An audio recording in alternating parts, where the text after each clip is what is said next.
বছৰত দুখনকৈ দোকানত চুৰিকাণ্ডৰ সমগ্ৰ দৃশ্য বন্দী চিচি কেমেৰাত চুৰজন হৈছে মাজৰচৰ গাঁৱৰ চুৰমান আলীৰ পুত্ৰ ছাইদুল ইছলাম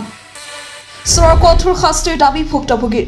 বৰপেটা জিলাৰ কলগাছিয়া আৰক্ষী থানাৰ অন্তৰ্গত কলগাছিয়া বজাৰৰ মাজমজিয়াত থকা সোণালী অফছেট আৰু ৰ'জবি ফেশ্বন মাৰ্টত নিশা সংঘটিত হৈছে চুৰিকাণ্ড চুৰে সোণালী অফছেটৰ পিছফালে থকা টিনৰ বেৰ ভাঙি ভিতৰত প্ৰৱেশ কৰি তন্ন কৰি তালাচী চলাই যদিও ওচৰৰে দোকান ৰ'জবি ফেশ্বন মাৰ্টৰ চিলিং ভাঙি ভিতৰত প্ৰৱেশ কৰি নগদ ধন ৬৫,০০০ টকা আৰু কিছু কাপোৰ চুৰি কৰি লৈ যায় ইফালে চুৰি কৰাৰ সমগ্ৰ দৃশ্য বন্দী হয় চিচি কেমেৰাত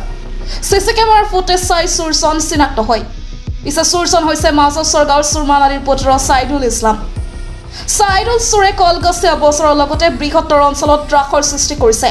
এই চুৰজনে কেইবাবাৰো চুৰি কৰি ধৰা পৰি ৰাইজৰ হাতত গণধোলাই খাই কেইবাদিন চিকিৎসাধীন হৈ আছিল আৰু কেইবাবাৰো জেললৈ যাবলগীয়া হৈছিল উল্লেখ্য আছে কলগাছিয়া বজাৰত মাহেকীয়া দৰমহা হিচাপে প্ৰত্যেক নিশাই পহৰাৰ ব্যৱস্থা কৰিছে যদিও সঘনাই চুৰিকাণ্ড সংঘটিত হৈ আহিছে সেই অতি শীঘ্ৰে চুৰক কৰায়ত্ব কৰি কঠোৰৰ পৰা কঠোৰতম শাস্তিৰ দাবী জনাই ভুক্তভোগীয়ে মানে আমি ৰাতিপুৱা আহি চালো আমাৰ দোকান খোলাতে চাইছো যে আমাৰ ইয়াতে মানে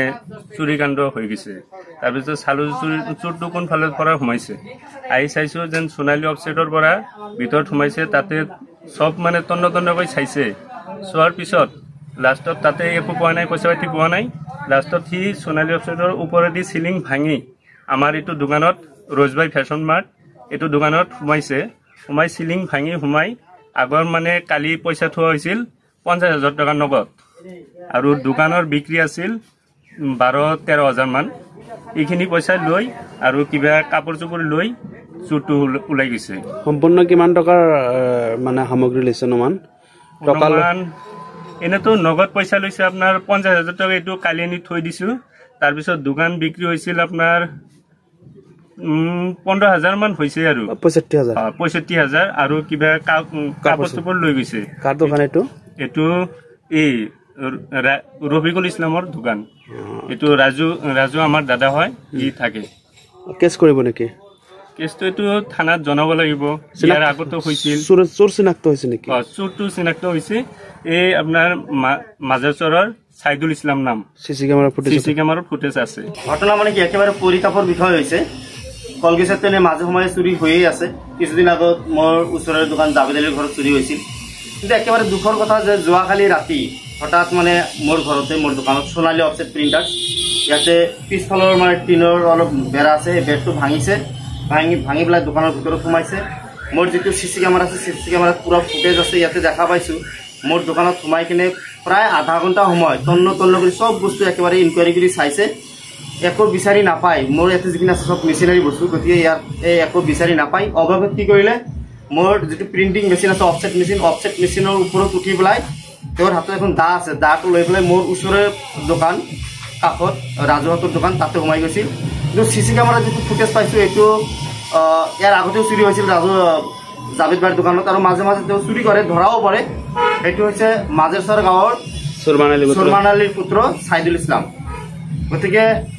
আশা কৰোঁ এই চোৰটোক ধৰি উচিত শাস্তি দি পেলাই এনেকুৱা শাস্তি দিব লাগে ভৱিষ্যতে যাতে আৰু কত চুৰি কৰিব নোৱাৰে আৰু জীৱনত যাতে শিক্ষা হৈ যায় এইটো মানে ব্যৱস্থা গ্ৰহণ কৰিব লাগে এই চোৰজন ছাইদুল ইছলাম যে স্পষ্ট দেখা যায় না স্পষ্ট দেখা গৈছে একেবাৰে মোৰ যিটো চিচি কেমেৰা আছে ৪টা কেমেৰা আছে ৪টা কেমেৰাতে একদম পুৰা কেপচাৰ কৰিছে একেবাৰে স্পষ্ট বুজা গৈ আছে দেখা যায় যে ইয়াক মানে ইমান চুৰি কৰি মাজে সময়ে ধৰাও পৰে আৰক্ষীয়েও লৈ যায় জেলতো পঠায় কিন্তু আকৌ ঘূৰি আহি আকৌ চুৰিকাণ্ড সংঘটিত কৰে কি ক'ব এইটো বুজি নাপাওঁ এইটো কি লীলা খেলা আৰম্ভ কৰিছে চাওক গভৰ্ণমেণ্টে মানে এটা ৰুলছ দিছে যে ১৮ বছৰৰ তলত কোনো ল'ৰা ছোৱালীক মানে তেওঁলোকে জেলত আটক নকৰে সেই হিচাপে ল'ৰাটোৰ বস্তুটো এতিয়ালৈকে বয়স হোৱা নাই হৈছে গম নাপাওঁ ইমানকৈ কিন্তু ল'ৰাটো অলপ সৰু গম পাওঁ কিন্তু ভাবোঁ এইটো কথা যে যদি চুৰ কৰিছে সৰু ল'ৰা হ'লেও তেখেতক উচিত শাস্তি দিব লাগে নহ'লে গাৰ্জেন আছে গাৰ্জেনক প্ৰেছাৰ ক্ৰিয়েট কৰিব লাগে নহ'লে তেখেতক উচিত ব্যৱস্থা আছে গভৰ্ণমেণ্টৰ যেনেকুৱা ব্যৱস্থা আছে যিবিলাক আপোনাৰ কি কয় ড্ৰাগছ এডিক্টেড ল'ৰা আছে বা পগলা আকাৰৰ ল'ৰা আছে তেওঁলোকৰ কাৰণে গভৰ্ণমেণ্টে উচিত ঠাই বনাইছে তেওঁক সেইখন ঠাইত দিব লাগে নহ'লে তেজপুৰত দিব লাগে তেখেতৰ কাৰণে চৰকাৰী মেডিকেলৰ ব্যৱস্থা আছে তাতে সোমাই দিয়ক ১৮ বছৰ পাৰ হৈ তাৰপৰা ওলাই আনিব কিন্তু এইটো দেখাব আমাৰ একচুৱেলি আৰক্ষী বিভাগৰ এটা হেমাহি হৈছে আৰক্ষী বিভাগৰ হেমাহিৰ কাৰণে এই ল'ৰাটোৱে বাৰ চুৰ কৰিবলৈ সুবিধা পাইছে আৰু এই ক্ষেত্ৰত আৰক্ষী প্ৰশাসনৰ পেট্ৰলিঙৰ অভাৱ হৈছে বুলি ভাবে? নিশ্চয় নিশ্চয় আৰক্ষী প্ৰশাসনৰ পেট্ৰলিঙৰ অভাৱ হৈছে। কলগেছিয়া বজাৰত চাওক, আমাৰ এনে কাৰবাৰী সন্থাৰ ফালৰ পৰা পহৰাদাৰ হিচাপে দুজন ব্যক্তি আমি কাৰবাৰী সন্থাৰ পৰা ৰাখিছোঁ। তেখেতসকলক আমি মান্থলি অলপ পইচা পাতিও দিওঁ, কিন্তু তেখেতসকলে কয় যে আমিতো বজাৰৰ ভিতৰে ভিতৰে মানে ৰাস্তাইদি আমি লক্ষ্য কৰোঁ, ৰাস্তাৰ কোনো দোকানৰ সন্মুখেদি তেওঁলোকে নোসোমায়, কিন্তু দেখা যায় দোকানৰ পিছফালেদি সোমায়। সেই পহৰাদাৰ ব্যক্তিসকলকে পিছফালে পহৰা নিদিয়ে, তেওঁলোকে এইটো কথা কাটাপ মাৰি তেওঁলোকে মানে